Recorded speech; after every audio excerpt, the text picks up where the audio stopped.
Right. Bismillah ar-Rahman ar-Rahim. The previous lesson we had started with Babur Riba, the chapter of interest.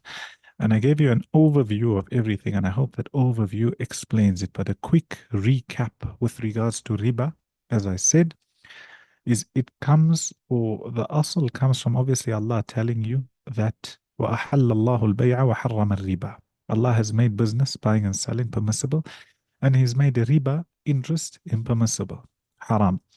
Another verse, Allah says, يَا أَيُّهَا الَّذِينَ آمَنُوا, O you who believe, لَا تَأْكُلُوا الرِّبَا أَضْعَافًا مُضَاعَفًا. Don't eat interest multiplied. Okay?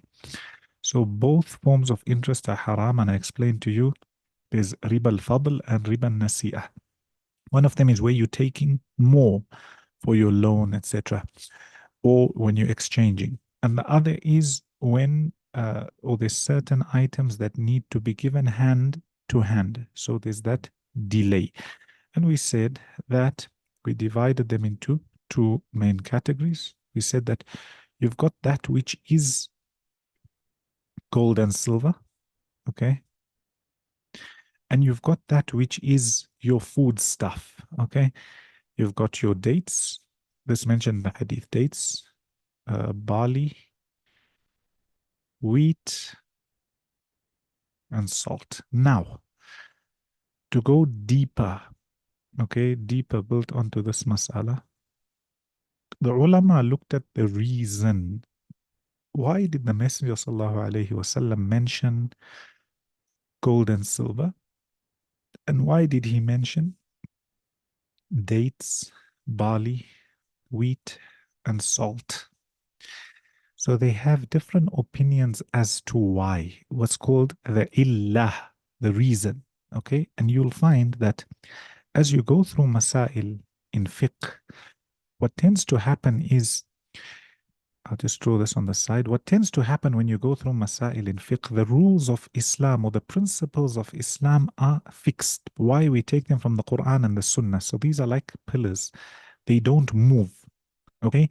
And they cannot be increased in any way because revelation is finished. So for example, let's say you've got, or they were able to extract a couple of hundred principles from the Sharia, okay, or for the Sharia in certain books or certain chapters of fiqh. As for the masail, as for the occurrences that happen in people's day-to-day lives, those are unlimited. Unlimited. So if somebody tells you, for example, how do you have a ruling on paper money? You're not allowed to charge interest on paper money because there wasn't any paper money at the time of the Messenger sallallahu alaihi wasallam. Example. Or how do you have a ruling on Bitcoin when there was no computers at the time of the Messenger sallallahu alaihi wasallam? So what the ulama have is, or how the ulama derive a ruling is, they go to the pieces of evidence in order. Okay, so there's evidence, and this is a little bit deeper in usulul fiqh, but it's important you know so you understand what's an illah. Everybody goes back to the Quran. Okay, if they don't find what they're looking for in the Quran, they go back to the Sunnah. Okay, if there's not in the Quran, not in the Sunnah, they go to what's known as ijma'.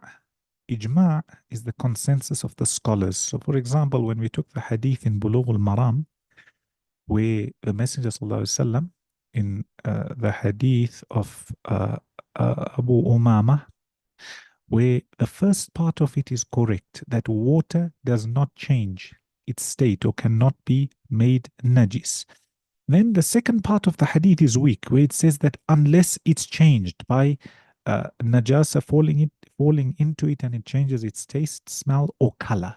Okay, that part of the hadith is weak. However, we said there's ijma', there's consensus of the scholars where they've said the ruling will be like this. Now, why is ijma' counted as evidence? Because there's a hadith of the Messenger ﷺ where he says, لا تجتمع أمتي على ضلالة, which means my ummah cannot gather on misguidance.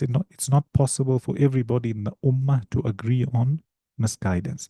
However, where there's a dispute is, are you able to prove ijma' in certain masail or not. That's the dispute. Okay? So at the time of the Sahaba radiallahu anhum, for example, whilst the community was still small, still in Medina, etc., we would say that it's possible for ijma' to have occurred. What exactly is ijma'? Where a period of time where all the scholars who are mujtahid is a level higher, where a person is able to look at the pieces of evidence and are qualified to extract a ruling. So we would say here, if the scholars who are all mujtahidun at that period of time or a certain period of time agree on a mas'ala, and obviously they will base their agreement built on the Quran and the Sunnah. However, in the Quran and the Sunnah, it may not be stipulated directly. For example, paper money, having interest in it. So if they agree on it, we'll count that as a dalil or piece of evidence. After that, you've got what's called qiyas. Qiyas is where you're comparing an old ruling, okay, to a contemporary ruling and giving it the same hukum, whether it's halal or haram, based on an illah, based on a reasoning or a reason which gathers between the two. So I give you an example.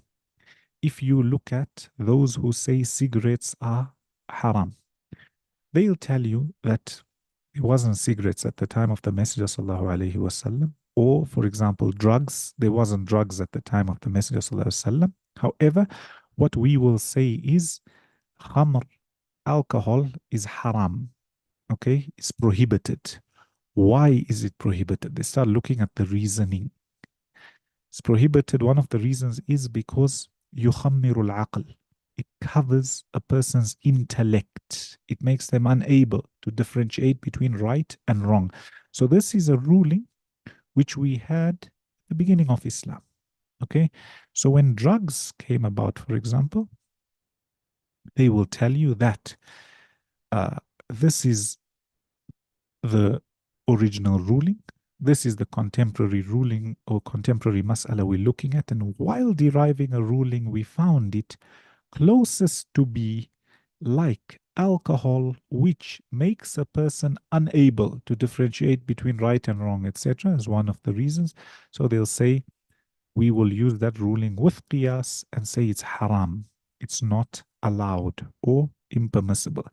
Scholars can differ. So when it comes to this Quran, Sunnah, Ijma' and Qiyas, as pieces of evidence, everybody agrees that you can use them. Okay? However, when it comes to the actual result for using it, they may get different results. So, for example, a person, when, as we'll come to this gold and silver mas'ala, what's the reason?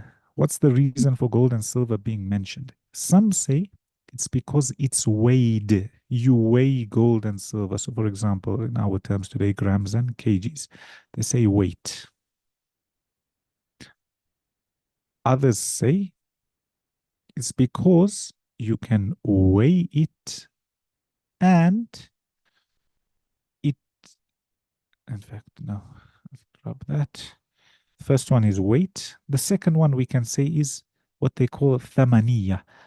Thamaniya means because gold and silver have intrinsic value. What does intrinsic value mean? The actual stone itself has value to it. So without anybody knowing uh, what the price of gold is or silver is, the minute they hear gold or silver, they know it has value. Okay? And then there's a third opinion to say the reason this is mentioned is just because it has value. So notice there's a difference between intrinsic value and just normal value. Based upon that, okay, based upon that, you'll find that throughout history, people dealt in gold and silver coins. And then when paper money came about, because people couldn't really hold gold and silver, especially when there's a lot of it. So those were just initially certificates on a claim of gold or a claim of silver. Eventually, the people started dealing in the certificate itself. So they used to keep the gold at a trusted person, what we term as a bank, etc. The problem with that is if the trusted person behaves unethically and starts printing more receipts, i.e., in our terms, more paper money than reserves they have left, people are just dealing in papers. So, those who said when paper money became widespread now, those who said that the reason the Messenger ﷺ mentioned gold and silver in this hadith was because they are weighed. They said you don't weigh paper money, so that means there's no interest. You can charge $100 for $200. Okay, there is an opinion, but it's weak, very weak opinion. And some of the earlier scholars, even some of the great earlier scholars within the last 60, 70 years, they have this opinion. Okay. However, it was very weak and it was at the beginning of paper money. Then you find those who say that no, this gold and silver is mentioned because it has intrinsic value. It itself is valuable. It's a so like diamonds, for example, a precious stone or platinum, whatever it may be.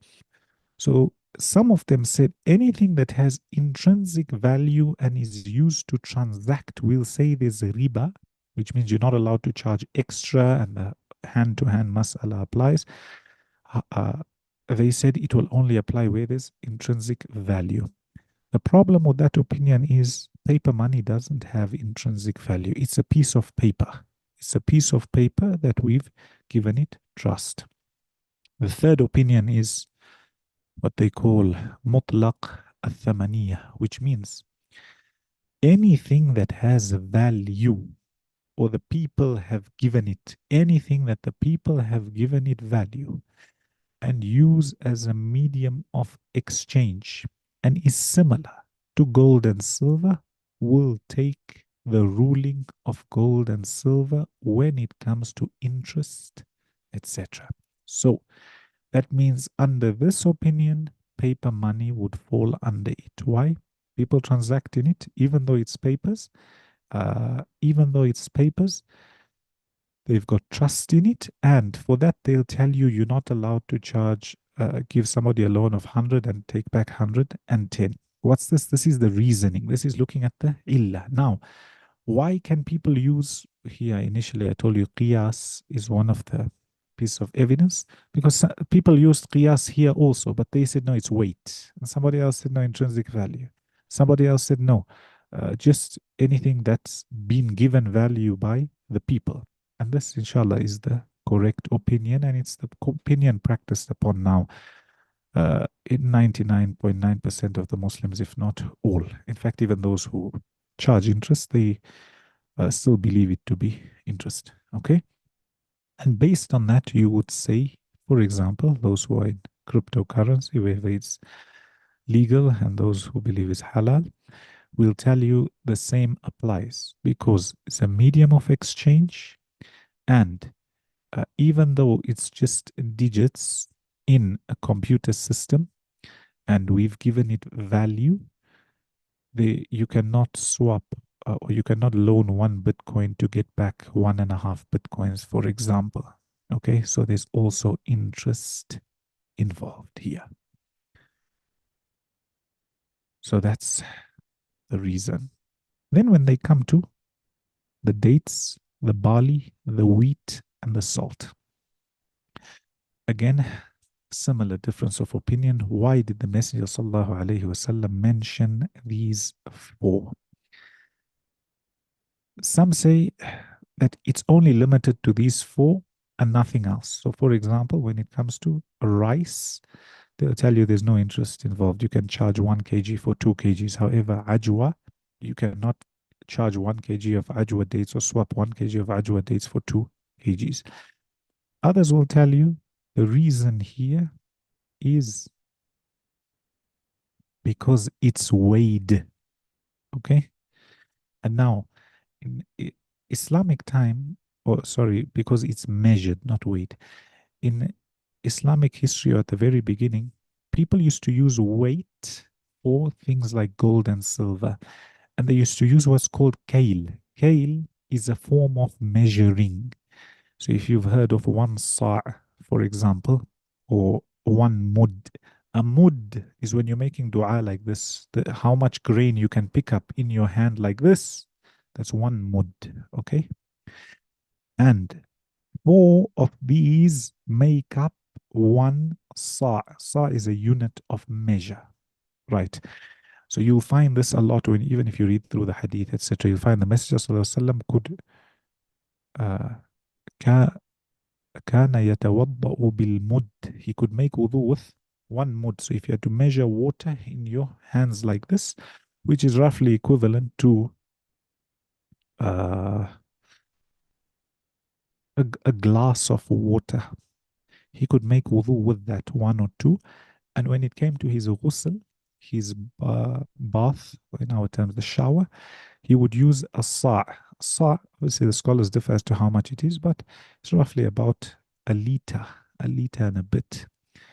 So it's mentioned how the Messenger ﷺ used to bath and how he used to make wudu. And this sa' is used for kale. It's used as a unit of measurement when they were used to measure foodstuffs. So it's, imagine like a cup like this. I have one somewhere in the house. And you take and used to measure like that. They never used to measure foodstuff according to weight. So if your things were heavier, for example, it was besides the point. So some say the reason for this is kail, because it's measured. And anything that is similar, which is measured, will have interest in it. Okay, so you can't have more, you can't charge more for less if it's the same category that is measured. And others say, there's some who say that uh, they have a third and a fourth opinion, but we'll stick to these two for now. These two are generally the strongest.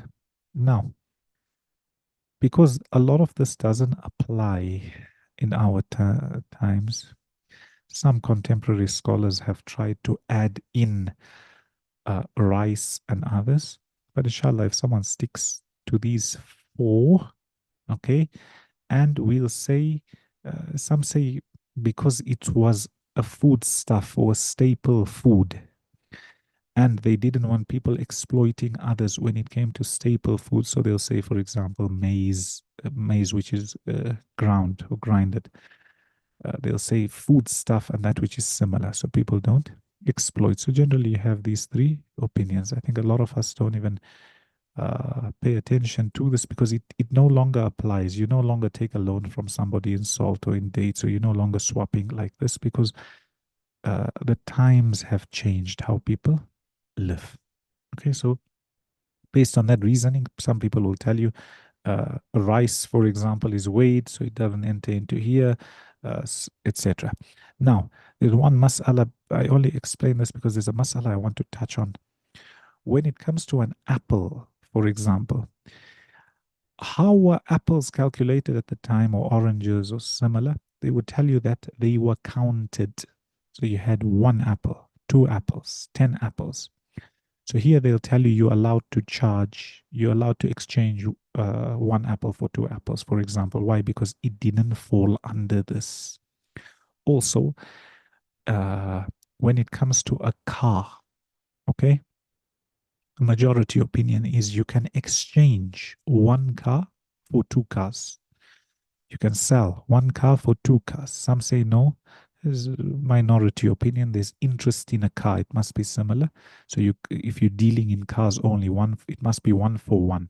But here we'll tell you a good rule of thumb is if it doesn't fall into these categories, inshallah, you're safe. And if it's something which is sold by counting the amount, you're not weighing, you're not measuring, etc., inshallah, you could charge extra.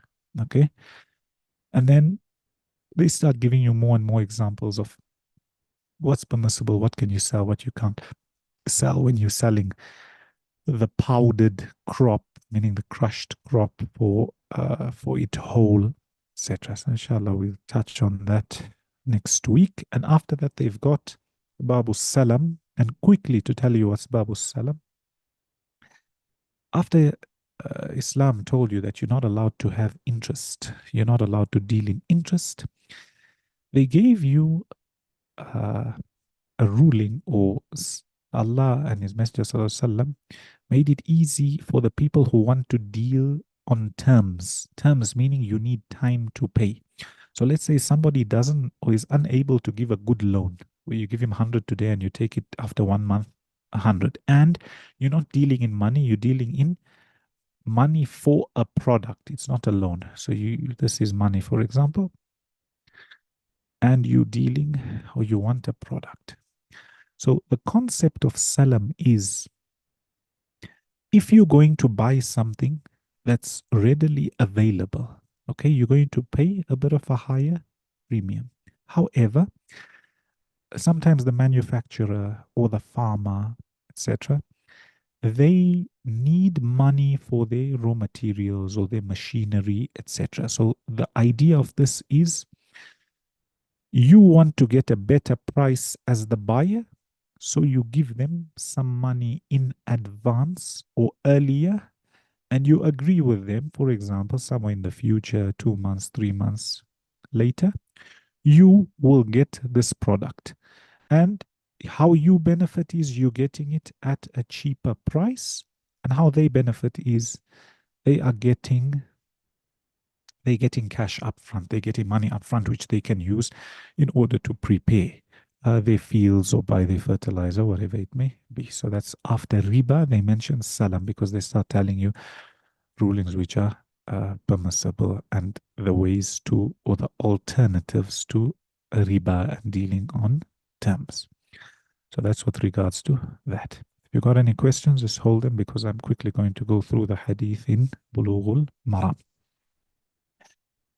Moving on to Bulugh al-Maram, we took so far 4 hadith. First hadith was speaking about seawater, to say seawater is clean and whatever the dead come from it, i.e. fish, etc., are also halal to eat. Second was telling you about water itself doesn't become najis. Third hadith was telling you, except if the color or the taste or the smell had to change due to najasa. Fourth hadith was those who, oh, I told you there's 2 opinions when it comes to najasa falling into water, 2 main schools. The first school is we go according to the quantity. So if the quantity is a little, it becomes najis, and if the quantity is a lot, it stays clean. And there's those who go with the school of change. They say regardless of the water being a little or a lot, if the najasa, the impurity changed it in some way, shape, or form, then we'll count it to be najis, otherwise we won't. Okay. The 5th hadith, hadith of Abu Hurairah radiallahu anhu, he says the Messenger sallallahu alaihi wasallam said, لا لا يغتسل. Okay. It starts off with لا يغتسل أحدكم في الماء الدائم وهو جنوب. Okay. اغتسال. After telling you about water and it being stored, he says the Messenger ﷺ told us that if the water is stagnant, it's not moving, a person who is in a state of janaba means major impurity, a woman coming out of her periods or in her periods, a man being in a state where he needs to have a shower, compulsory shower, etc. So he says that if you've got water which is stagnant, i.e. not moving, he said, لا يغتسل أحدكم في الماء الدائم وهو جنوب. Whilst a person is in the state of janaba, major impurity, he shouldn't make ghusl in stagnant water. Then there's another riwayah for the hadith where he says, لا يبولن أحدكم في الماء الدائم الذي لا يجري. The second part of the hadith, or second riwayah, is telling you that water that doesn't flow, water that is stagnant, a person should not urinate in it either. Okay?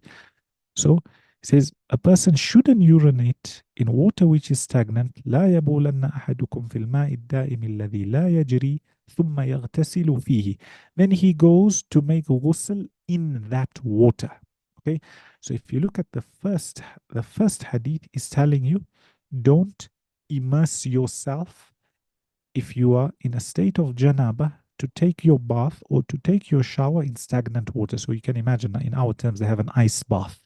So let's say a person is in a state where they need a major impurity and they go into this ice bath. Here the Messenger ﷺ is telling you, don't do that. Don't immerse yourself. Second hadith is telling you that the person shouldn't لا يبولن أحدكم في الماء الدائم الذي لا يجري ثم يغتسل فيه. A person shouldn't urinate in this water and then make ghusl in it. Okay. And after I explain the last two riwayat, I'll come to why he mentioned this. Then another riwayah of Muslim, he tells you, said وَلِمُسْلِمٍ مِّنْهُ. So again, the second one is referring to immersing yourself inside. The third one is telling you, if a person urinated in the water, they mustn't even take water from it. So notice the difference. Why he mentioned the second hadith to say a person urinated in the water and they're making ghusl from the same water. Third one he's telling you is that no, he urinated in this water that's stagnant, but he shouldn't even take from it.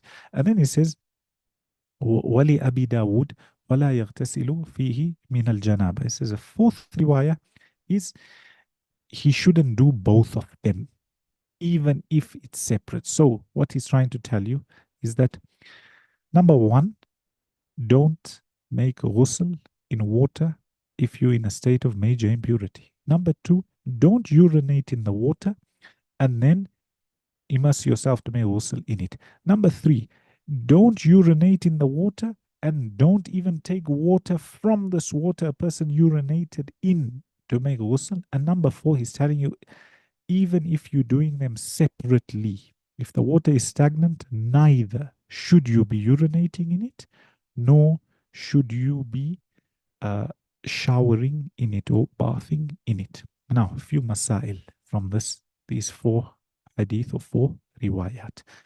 Number one is one of the reasons why this hadith is mentioned is Ibn Hajar wants to tell you that the Messenger ﷺ, after he told you in the previous hadith that we going with the measurement of qullatain, where anything less than, we said, 100 liters of water, for example, will be considered a little bit. So he says, what shows that this water becomes impure, i.e. he's refuting the opinion of change. Those who say it only becomes najis if the water changes. He's saying no.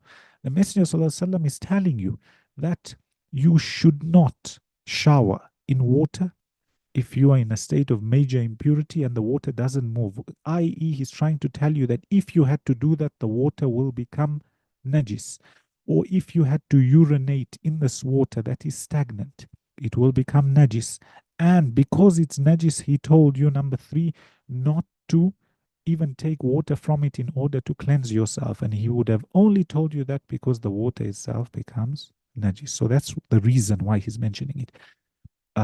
The response to that opinion, they say that here the Messenger ﷺ is telling you that they say that we're still going to stay to our opinion of water changing. And I told you that inshallah this is an easier opinion and inshallah a strong opinion.